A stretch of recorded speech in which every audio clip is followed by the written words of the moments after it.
పెట్లందు పోషకాల పెట్లు వేరయ్యా. పూర్తి వివరాలకు చదవండి రేపటి సాక్షి దినపత్రిక.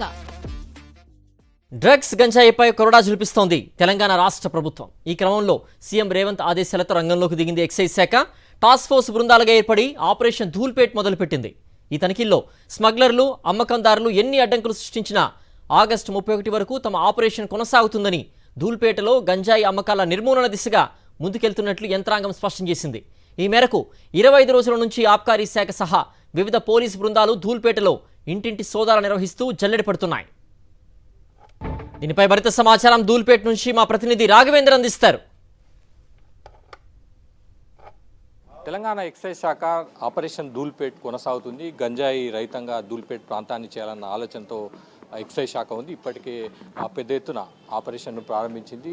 గంజాయి విక్రేతలందరినీ కూడా అదుపులోకి తీసుకుంటుంది. కొందరిని బర్న్ ఓవర్ చేసింది. పదే పదే గంజాయి విక్రయాలు చేపడుతున్న వారిపైన పీడీ యాక్ట్ను కూడా పెట్టడానికి ఎక్సైజ్ శాఖ వెనుకాడడం లేదు. ఇప్పటికే దాదాపుగా 30 రోజుల నుంచి కూడా ప్రతి లొకేషన్ కూడా అంటే గంజాయి అమ్మకాలు కొనుగోలు జరుగుతున్న లొకేషన్కి తెలంగాణ ఎక్సైజ్ పోలీసులు వెళ్తున్నారు. విరివిగా ఎప్పటికప్పుడు సర్చ్ ఆపరేషన్ చేస్తున్నారు. ఇప్పటికే దాదాపు చాలామంది అంటే రెగ్యులర్గా గంజాయి అమ్మకాలు కొనుగోలు సాగించే వాళ్ళంతా కూడా ఈ ప్రాంతం నుంచి ఇప్పటికే రెగ్యులర్గా ఎవరైతే ఉంటారో వారంతా కూడా వెళ్ళిపోతున్నారని కూడా తెలంగాణ ఎక్సైజ్ శాఖ అధికారులు చెప్తున్నారు. ఈ నెలాఖరు వరకు పూర్తి స్థాయిలో గంజాయి అమ్మకాలు కొనుగోళ్లకు అవకాశం లేకుండా ధూల్పేట్ను చేస్తామన్న ధీమాను కూడా వ్యక్తం చేస్తున్నారు. రానున్న రోజుల్లో కూడా ఎట్టి పరిస్థితుల్లో కూడా తెలంగాణ ప్రభుత్వం ఇప్పటికే డ్రగ్స్ కానీ గంజాయి కానీ లేని రాష్ట్రంగా చూడాలన్న ఆలోచనతో ఉంది. ఇప్పటికే దానికి సంబంధించి చర్యలు కూడా మొదలుపెట్టింది. దాన్ని అమలు చేసేందుకు తెలంగాణ ఎక్సైజ్ శాఖ ఆపరేషన్ ధూల్పేట్ను ప్రారంభించింది.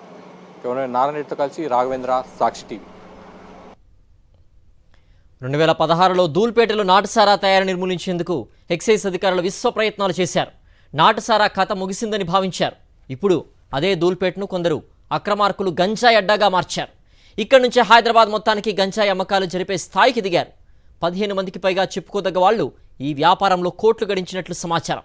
మరో 20 మంది స్థానికంగా ఇల్లు, దుకాణాల నుంచి అమ్మకాలు సాగిస్తున్నట్లు తెలుస్తోంది. 100 నుంచి 150 మంది గంజాయిని చిన్న చిన్న ప్యాకెట్స్గా చేసి అమ్మకాలు చేపట్టడం, డోర్ డెలివరీ చేయడం లాంటివి చేస్తున్నట్లు సమాచారం.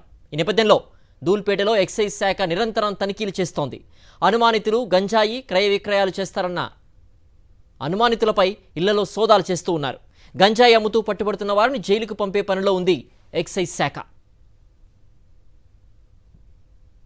కొనసాగుతుంది. ప్రస్తుతం మనం ధూల్పేట ప్రాంతంలో ఉన్నాం. ఎక్సైజ్ పోలీసులంతా కూడా సర్చ్ ఆపరేషన్లు ఉన్నారు. ఇప్పటికే ఆపరేషన్ ధూల్పేట పేరుతో గంజాయి విక్రేతలు ఎవరైతే ఉన్నారో అనుమానితుల ఇళ్లలోకి వెళ్ళి వాళ్ళంతా కూడా సోదాలు చేస్తున్నారు. ఇప్పుడు కూడా చూడవచ్చు. ఇప్పటికే కొద్ది రోజులుగా ఆపరేషన్ ధూల్పేట పేరుతో ఎక్సైజ్ శాఖ ఒక ఆపరేషన్ తీసుకుంది. ఈ నెలాఖరు వరకు ఈ ధూల్పేటనంతా కూడా గతంలో గుడుంబ వ్యాపారానికి పేరుండేది. ఆ తర్వాత దాన్ని నిర్మూలించడంలో సక్సెస్ అయింది. ఇప్పుడు కూడా గంజాయికి సంబంధించి గ్రేటర్ హైదరాబాద్ పరిధిలో ఎక్కడైనా కూడా గంజాయి దొరికితే దానికి మూలాలన్నీ కూడా ధూల్పేటలో ఉన్నాయన్న అభిప్రాయం ఎక్సైజ్ శాఖ వ్యక్తం చేస్తుంది. దానికి సంబంధించి ఇక్కడ ఏ క్షణమైనా కూడా అంటే ఎప్పుడైనా అనుమానం వచ్చిన వెంటనే అనుమానితుల ఇళ్లలోకి వెళ్ళి ఎక్సైజ్ పోలీసులు సోదాలు చేస్తున్నారు. ఇప్పటికే పెద్ద ఎత్తున అంటే చాలామందిని అరెస్ట్ చూపించారు. కొంతమంది ఎవరైతే ఉన్నారో అంటే గంజాయి కొనుగోళ్లు అమ్మకాలు జరుపుతారో వారికి సంబంధించి సమాచారం ఉంది. వాళ్ళంతా కూడా ఇప్పటికి కొంతమంది ధూల్పేట వదిలి వెళ్ళిపోయారని జాగ్రత్తలు తీసుకుంటామని చెప్తుంది. ఇప్పటికే పలువురిపై నమోదు చేయించారు.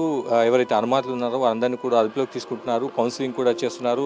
ఎవరు కూడా చట్టానికి లోబడి ఉండాల్సిందని కూడా పోలీసులు హెచ్చరికలు జారీ చేస్తున్నారు. చాలామందిని కూడా ఎక్సైజ్ పోలీసులు కౌన్సిలింగ్ చేసి వారందరినీ కూడా కట్టడి చేసే ప్రయత్నం చేస్తున్నారు. ప్రస్తుతానికైతే చాలా వరకు సక్సెస్ అయ్యామని కూడా ఎక్సైజ్ పోలీసులు చెప్తున్నారు. పోలీస్ శాఖ అదేవిధంగా నార్టిక్స్ బ్యూరోకి సంబంధించిన వాళ్ళ సమన్వయంతో ఈ అన్ని సమన్వయంతో కూడా కలిసి హైదరాబాద్ నగరంలో ప్రధానంగా గ్రేటర్ హైదరాబాద్ పరిధిలో ఎక్కడైనా కూడా గంజాయి సంబంధించిన ఆనవాళ్లు లేకుండా చేసేందుకు గట్టి ప్రయత్నాలు చేస్తామని కూడా ఎక్సైజ్ శాఖ చెప్తుంది. అందులో భాగంగానే ధూల్పేటలో చాలా వరకు ఇప్పటి వరకు జరుగుతూ వచ్చింది. దాన్ని కంట్రోల్ చేసే క్రమంలో భాగంగానే పూర్తి స్థాయిలో ఉక్కుపాదం మోపుతున్నామని కూడా ఎక్సైజ్ శాఖ పోలీసులు చెప్తున్నారు. ఎవరైతే ఈ ప్రాంతానికి వచ్చే కొనుగోలుకు వచ్చిన వాళ్ళని కూడా అనుమతులను అదుపులోకి తీసుకుంటారో వారందరూ కూడా ఇక్కడే ధూళిపేట ఎక్సైజ్ పోలీస్ స్టేషన్లో వారందరూ కూడా కౌన్సిలింగ్ ఇస్తున్నారు. అనుమానితులందరినీ కూడా అదుపులోకి తీసుకుంటున్నారు. వారిని వీలైనంత వరకు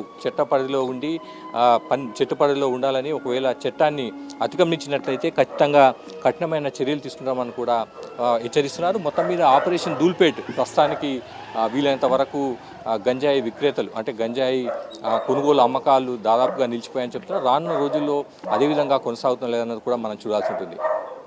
రాఘవేంద్ర, సాక్షి టీవీ. గంజాయి రహిత ధూల్పేటగా మార్చేందుకు నిరంతరంగా కృషి చేస్తామంటున్నారు operation Dhoolpet special officer Anji Reddy. August 31 తర్వాత మరో రూపంలో గంజాయి క్రయ విక్రయాలను అడ్డుకట్ట వేసేందుకు కొత్త కార్యాచరణతో ముందుకు వస్తామని అంటున్నారు ఆయన. గతంలో గుడుంబాను ధూల్పేట్ నుంచి తరిమి కొట్టామని ఇప్పుడు గంజాయి విషయంలోనూ అదే తీరుతో ముందుకు సాగుతామంటున్నారు ఎక్సైజ్ శాఖ స్పెషల్ ఆఫీసర్ అంజిరెడ్డి. గత నెల రోజులుగా ఈ ఆపరేషన్ ధూల్పేట్ అనే ప్రోగ్రాం కొనసాగుతుంది. డ్రగ్స్ ఫ్రీ తెలంగాణ రాష్ట్రం సాధించాలనే దిశగా ప్రస్తుత ప్రభుత్వం యొక్క ఆదేశాలతోటి ఎక్సైజ్ డిపార్ట్మెంట్లో డైరెక్టర్గా ఉన్న కమలాసన్ రెడ్డి సార్ ఆదేశాల మేరకు ఈ పోలీస్ డిపార్ట్మెంట్ కోఆర్డినేషన్ తోటి ధూల్పేట్లో విచ్చలవిడిగా పెరిగిన ఈ గంజాయి విక్రయాలను నివారించే ప్రయత్నం కోసం ఈ ఆపరేషన్ ధూల్పేట్ని స్టార్ట్ చేయడం జరిగింది. ఇక్కడ చూస్తే మొత్తం సిటీ మొత్తం నుంచి జిహెచ్ఎంసీ లిమిట్స్ నుంచి స్టూడెంట్స్ కానివ్వండి, సాఫ్ట్వేర్ ఇంజనీర్స్ కానివ్వండి, ఈ గంజాయికి అలవాటు పడ్డ చాలామంది వందలాదిగా ప్రతిరోజు ధూల్పేట వీధుల్లో తిరగటం, ఇక్కడ అమ్మే వాళ్ళు ఎవరైతే ఉన్నారో వాళ్ళ దగ్గర నుంచి పర్చేజ్ చేసుకోవడం, సిటీ అంతా కూడా అది సప్లైకి ధూల్పేటే ప్రధానమైన కేంద్రంగా భావిస్తూ వచ్చాం. ఎంతమంది మేజర్ సెల్లర్స్ ఉన్నారు, అదేవిధంగా ఒడిశా నుంచి ఒడిశా బోర్డర్ నుంచి తీసుకొచ్చే వాళ్ళు ఎంతమంది ఉన్నారు, సేల్ పాయింట్లు ఎన్ని ఉన్నాయి, అదేవిధంగా ధూల్పేటలో ఉంటూ బయట అదర్ దాన్ ధూల్పేట ఏరియాకి అటు జూబ్లీస్, బంజారాహిల్స్, మాదాపూర్ కావచ్చు, ఇటు దిల్సుఖ్నగర్, ఎల్బీ నగర్, ఉప్పల్ ఈ చుట్టుపక్కల ఏరియాకి కావాల్సిన కస్టమర్స్కి బైకుల పైన ఫోన్ ఆర్డర్లో తీసుకెళ్ళి ఇచ్చేవాళ్ళు ఎంతమంది ఉన్నారు, వీళ్ళందరినీ ఐడెంటిఫై చేయడం జరిగింది. 31 కేసులు నమోదు చేసాం. 61 మందిని అరెస్ట్ చేసాం ఎన్డీపీఎస్ యాక్ట్ కింద. అరెస్ట్ చేసిన వాళ్ళే కాకుండా మరొక 52 మంది ఈ కేసుల్లో ప్రధాన నిందితులుగా అబ్స్కాండెడ్ అక్యూజ్డ్గా వాళ్ళపైన కేసులు నమోదు చేశాం. వీళ్ళ దగ్గర నుంచి 17 వాహనాలని స్వాధీనం చేసుకున్నాం. దాంట్లో ఒక కారు, 16 టూ వీలర్స్. సేల్ పాయింట్లు ధూల్పేటలో సేల్ పాయింట్లో ఎవరు ఎప్పుడు వచ్చినా ఏ టైంలో వచ్చినా సరే గంజాయి దొరికే పరిస్థితి ఉండే సేల్ పాయింట్స్ అన్నీ దాదాపుగా బంద్ అయినాయి.